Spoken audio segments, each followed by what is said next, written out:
Feel the rhythm in your soul. When the music starts to flow, let your body lose control. Move your hips side to side. Feel the beat, let it ride. 안녕하세요, 박쌤입니다. 자, 커말 1급 필기 여러분들 핵심 33 소프트웨어 종류부터 설명을 드리겠습니다. 자, 소프트웨어의 종류들이 이렇게 나와 있는데요.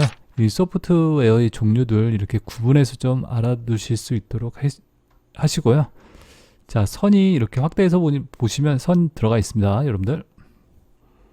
첫 번째 소프트웨어의 종류에서 여러분들 뭐가 나와 있죠? 상용 소프트웨어라고 나와 있죠. 상용 소프트웨어는 여러분들 어떤 소프트웨어다? 돈을 받고 판매하는 소프트웨어를 갖다 뭐라 부른다, 여러분들? 상용이라고 그래요. 여러분들이 뭐 쓰시고 있는 한글이라도 워드 프로세서라든지 엑셀, 파워포인트 이런 것들은 돈을 주고 구입을 하는 거죠, 여러분들. 그래서 상용 소프트웨어다라고 얘기를 하는 거고요. 그 두 번째는 공개 소프트웨어라고 되어 있습니다. 공개되어 있는 소프트웨어, 그러니까 무료로 사용할 수 있는 이런 소프트웨어를 갖다 얘기하겠죠.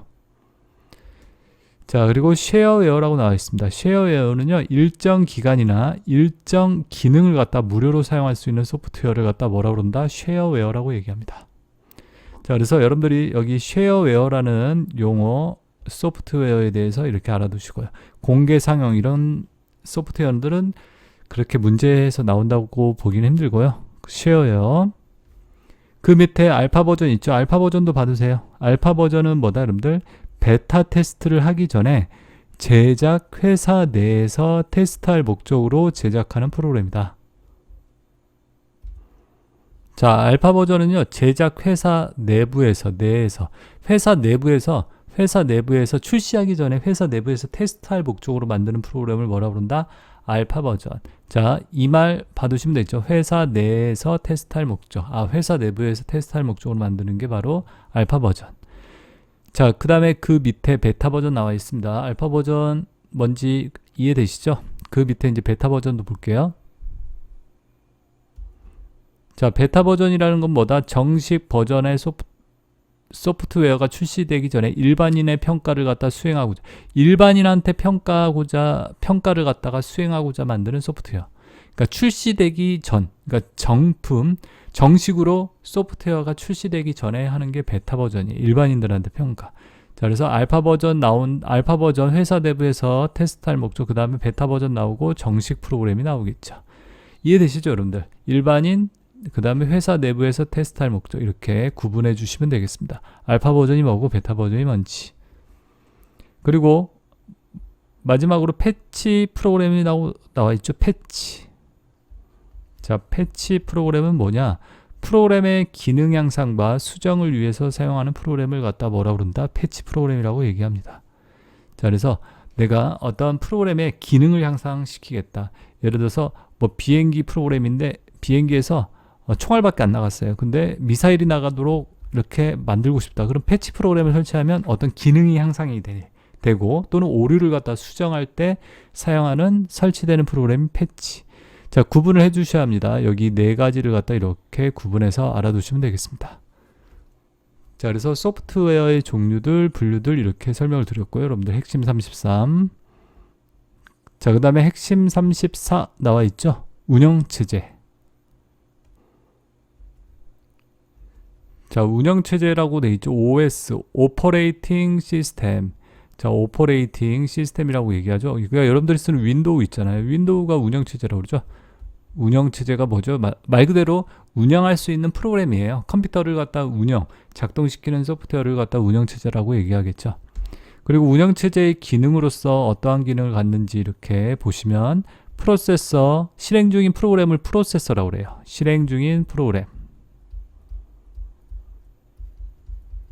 그 다음에 프로그램, 기억장치, 주변장치, 입출력장치, 파일 등을 관리한다. 그죠? 운영체제가 이런 것들을 관리한다는 거죠. 프로세서, 기억장치, 주변장치, 파일 등을 관리한다. 사용자들 간의 하드웨어의 공동 사용과 하드웨어, 기계를 갖다 사용할 수 있게 공동으로 자원의 스케줄링 등을 수행을 하는 그런 역할을 하는 게 바로 운영체제의 기능이다라고요.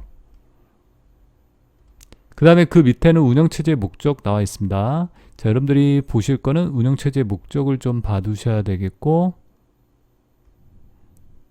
자, 운영체제의 목적, 운영체제에 우리가 사용하는 목적은 뭐냐? 응답시간의 단축에 있다. 자, 여기 보세요. 턴 어라운드 타임 이렇게 돼 있죠. 응답시간이 어떻게 돼? 단축돼야 한다. 그러니까 운영체제가 좋을수록 응답시간이 단축이 됩니다. 자, 응답시간은 뭐죠? 여러분들 질문을 해가지고 결과가 나올 때까지의 시간을 갖다 응답시간이라고 얘기하죠. 턴 어라운드 타임. 응답시간은 단축이 되는 게 좋겠죠?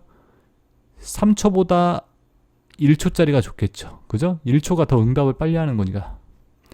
두 번째는 처리 능력, 스루프 처리 능력의 증대가 있다. 그러니까 처리할 수 있는 일의 양이 증대가 돼야 한다는 거죠. 증가가 돼야 한다. 세 번째, 사용 가능도 이렇게 나와 있죠. 사용할 수 있는 가능도, 사용할 수 있는 능력이 어떻게 된다? 증대가 된다. 할 수 있는 일이 많아진다는 거죠. 필요할 때 더 빨리 쓴다는 얘기죠. 그 다음에 신뢰도, 정확성이 향상이 된다. 자, 그래서 이 세 개는 증가가 되고 응답 시간은 단축이 돼야 한다는 거 여러분들이 이렇게 알고 계시면 되겠습니다. 자, 그래서 운영체제의 목적 요 네 가지 외워두시고 어떤 게 단축, 어떤 게 작은 게 좋다. 요거 응답 시간이 작은 게 좋고 나머지는 큰 게 좋다라는 거 이렇게 구분해서 알아두세요. 자, 그 다음에 운영체제의 구성 나와 있죠. 자, 화면을 약간 옮길게요. 자, 운영체제의 구성은 운영체제는 크게 어떻게 나눈다 여러분들? 제어 프로그램과 처리 프로그램으로 구성이 나눈다는 거예요. 제어 프로그램, 운영체제는 어떻게 해요? 제어와 처리로 구분이 된다. 제어라는 말이 뭐라고 그랬죠? 감시, 감독, 관리하는 걸 갖다 우리가 제어한다라고 얘기하죠. 자, 그래서 운영체제는 크게 제어 프로그램과 처리 프로그램을 나누는데 제어 프로그램은 뭐가 있다? 감시 프로그램이 있다 그럽니다. 전체 시스템을 감시할 수 있는 감시 프로그램이 있고요. 작업을, 그 중에서도 작업만을 관리하는 작업 관리 프로그램이 있고 또 데이터를 관리하는, 데이터가 중요하겠죠. 그래서 데이터 관리, 이렇게 세 가지의 프로그램이 제어 프로그램이라고 얘기한다. 제어 프로그램의 구성 세 가지, 감시 프로그램, 그 다음에 작업 관리, 데이터 관리, 그리고 처리 프로그램이 있습니다. 어떤 걸 처리할 때 쓰는 프로그램이겠죠. 운영체제에서 언어 번역 프로그램.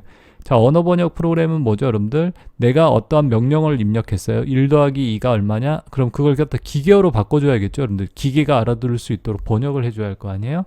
그런 언어 번역 프로그램이 있고요. 그 다음에 서비스 프로그램. 여러분들 우리 어떤 편리하게 일을 할 수 있도록 서비스해주는 프로그램들.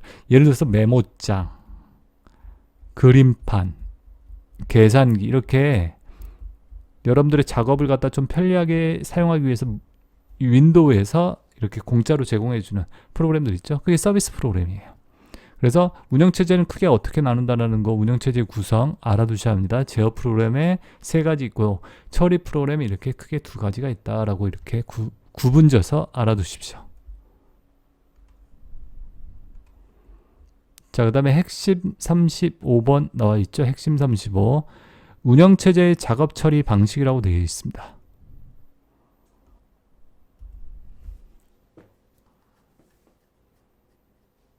자, 그래서 여러분들 시그널 시스템은요, 예를 들어서 내가 네이버에 접속해 있다 또는 구글에 접속해 있다. 그럼 생각해 보세요. 네이버나 구글에 나 혼자 접속돼 있는 건 아니죠. 여러 명이 접속이 돼 있겠죠, 당연히. 근데 여러분들 쓰는 거는 나 혼자 쓰는 것처럼 느껴지죠. 어떻게 한다? 컴퓨터가 워낙 빠르니까 이렇게 응답해주고 왔다 갔다 하는 거예요. 시간을 갖다가 이렇게 0.1초씩 막 쪼개가지고 이렇게 왔다 갔다 한다는 얘기죠. 이게 시그널 시스템이에요. 그러니까 여러분들 사용자가 많아지면 어떻게 돼요? 응답이 느려질 수밖에 없겠죠. 이해되시죠? 자, 이런 방식을 바로 시분할 시스템이라고 얘기를 합니다. 자, 그래서 시분할 시스템이 뭐다? 이렇게 이해해 주세요. 이해하세요. 아시겠죠? 하나의 컴퓨터를 여러 사람이 쓸 수 있도록 시간을 쪼갠다. 분할한다. 아시겠죠? 그 다음에 다중처리 방식이 나왔는데 다중처리는 뭐냐? 하나의 컴퓨터는 하나인데요. CPU를 갖다 여러 개 설치해서 여러 개의 프로그램이나 데이터를 처리할 수 있게 만드는 방식이에요. 멀티 프로세싱이라고 얘기한다. 알겠죠? 다중 프로그래밍이랑은 차이가 뭔지 아시겠죠? 다중 프로그래밍은 CPU는 하나인데 여러 개의 프로그램을 처리하는 거고 CPU가 여러 개의 프로그램을 처리할 수 있게 한다. 알겠죠? 그게 다중 처리. 그 다음에 맨 밑에 분산 시스템이라 나와 있습니다. 분산 시스템. 지역적으로 분산된 여러 대의 컴퓨터를 연결하여 데이터 처리를 할 수 있게 만든 게 바로 뭐다? 분산 처리 시스템이다. 자, 그래서 분산 처리 시스템이 한마디로 네트워크의 개념이다라고 이해하셔도 되겠죠. 분산 시스템은 여러 대의 컴퓨터, 그러니까 여러 대의 컴퓨터를 흩어져 있는 여러 대의 컴퓨터를 갖다 하나로 연결해서 데이터를 갖다가 이렇게 여러 대의 컴퓨터 나눠서 처리한다는 거죠. 그럼 방대한 양의 데이터를 갖다가 빠르게 처리할 수 있겠죠. 이게 바로 뭐다? 분산 시스템. 자, 그래서 분산 시스템 어떠한 개념인지 알아두시고요, 여러분들. 자, 여기서는 그래서 분산 시스템, 시 분할 시스템 요 용어 두 개에 대해서 좀 잘 알아두셔야 합니다. 두 가지. 그리고 다음 페이지 넘어가 보겠습니다.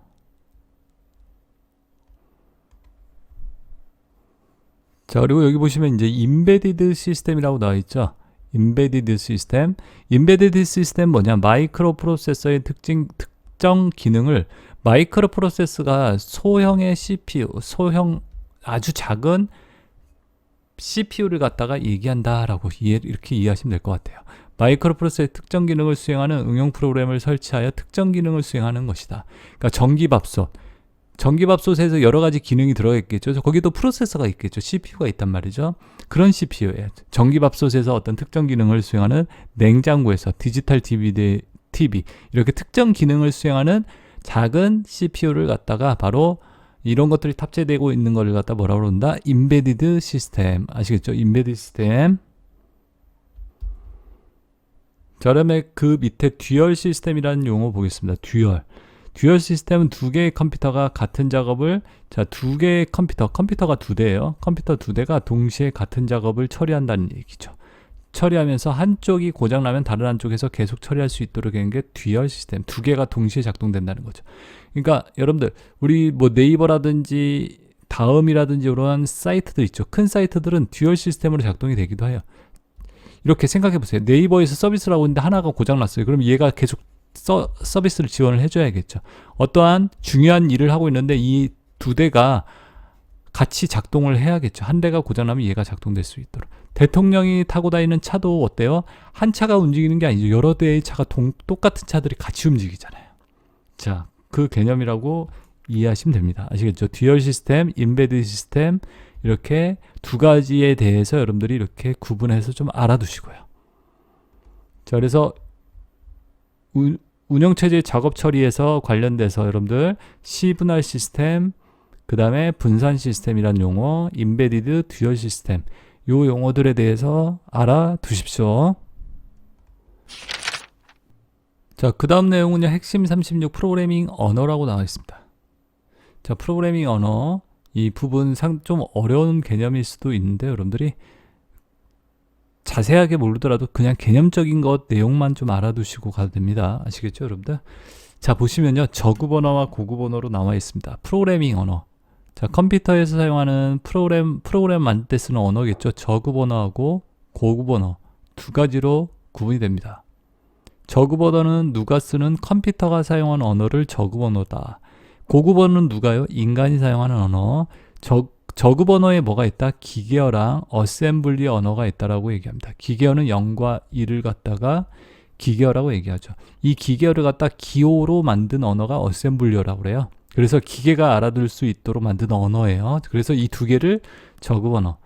자, 자세한 건 모르더라도 이 두 개가 뭐라고요? 저급 언어. 인간이 사용하는 고급 언어는 C 언어. 여러분들 뭐 C 언어라는 거 들어보셨죠? 이런 것들 가지고 우리 운영체제를 만들고 프로그램을 작업을 해요. C++, 자바, 파이썬 등이 있다라고 되어 있습니다. 이게 뭐라고요? 고급 언어. 자, 그래서 저급 언어, 고급 언어 이렇게 알아두시고, 그러니까 기계하고 어셈블리어 빼놓고 다 고급 언어 이렇게 이해하시면 되죠. 뭐 다 외울 필요 없잖아요. 그러면 그리고 자바가 나와 있죠. 자바라는 언어 많이 들어보셨죠, 여러분들? 객체지향 언어로 분산 네트워크 환경에 적용 가능하다. 객체지향 언어다 이렇게 돼 있는데 객체지향이 언어가 뭐냐면 부품화 시킨 언어다라고 이렇게. 그러니까 우리 자동차도 옛날에는 이렇게 수공업으로 뭐 이렇게 사람들이 망치로 두들기고 피고 막 이렇게 해서 만들었겠죠. 근데 지금은 어떻게 돼요? 대량 생산하죠. 이렇게 부품들을 갖다 조립해서. 그런 언어가 이제 객체지향 언어라고 간단하게 개념을 이해하시면 되겠고, 자바 같은 게 객체지향 언어로 분산 네트워크. 그러니까 한마디로 인터넷 환경에 이렇게 많이 쓰이는 언어구나 라고요. 멀티스레드 해가지고 스레드라는 게 작업을 갖다 여러 개의 작업을 갖다 수행할 수 있는 언어다. 멀티스레드. 운영체제의 하드웨어 독립적이다.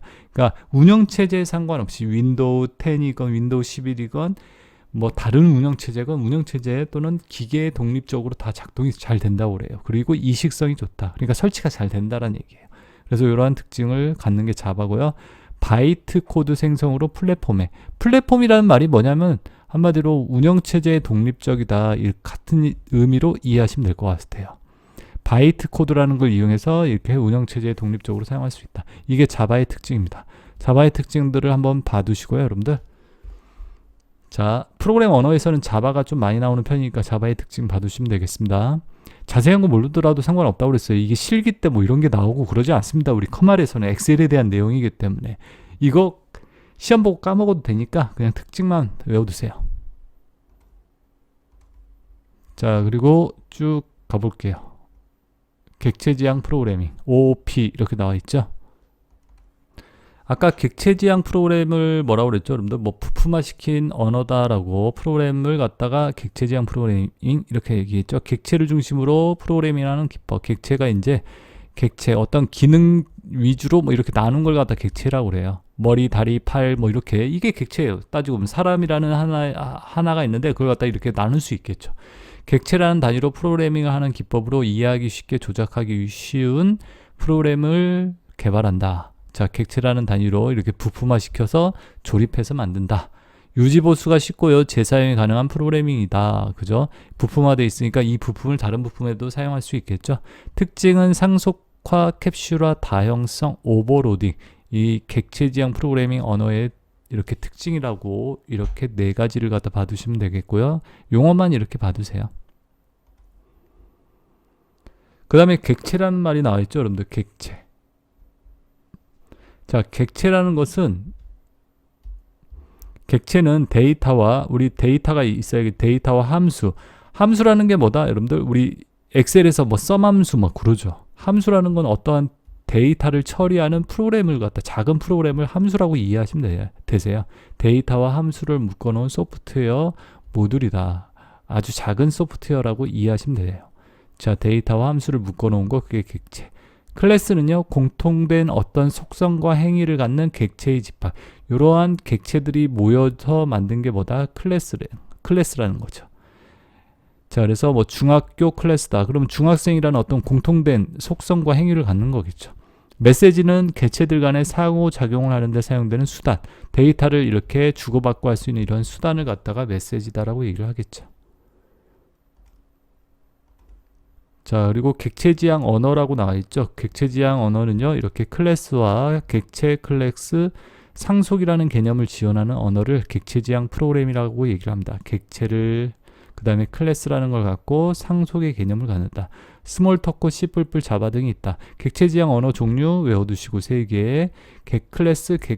객체, 클래스, 상속의 개념을 갖는다. 자, 그냥 이렇게 종류 정도 봐두시면 되겠고요. 위에 클래스가 뭔지 뭐 이렇게 그 정도의 의미 정도를 갖다 여러분들이 받으시면 되겠습니다. 자, 그래서 여러분들 이번 시간에는요, 핵심 36 프로그래밍에 대해서 이렇게 객체지향 프로그래밍 언어까지 이렇게 설명을 드렸습니다. 자, 마지막 부분 좀 어렵죠, 여러분들 프로그래밍 부분. 근데 제가 말씀드렸듯이 나는 모르겠다, 이해 안 되겠다 그러면 그냥 제가 중요하다고 말씀드린 부분이 있죠. 그 부분만 이렇게 봐두세요. 아시겠죠, 여러분들? 자, 그래서 오늘은 여기까지 설명을 드릴 거고, 여러분들, 자, 구독과 좋아요도 눌러주시고요. 또, 자, 그리고 수업 받느라 수고들 많이 하셨습니다, 여러분들. 다음 시간에 이제 또 뵐게요. 핵심 37부터 이제 설명드리면 되죠. 자, 수고들 하셨습니다. 다음 시간에 뵙겠습니다.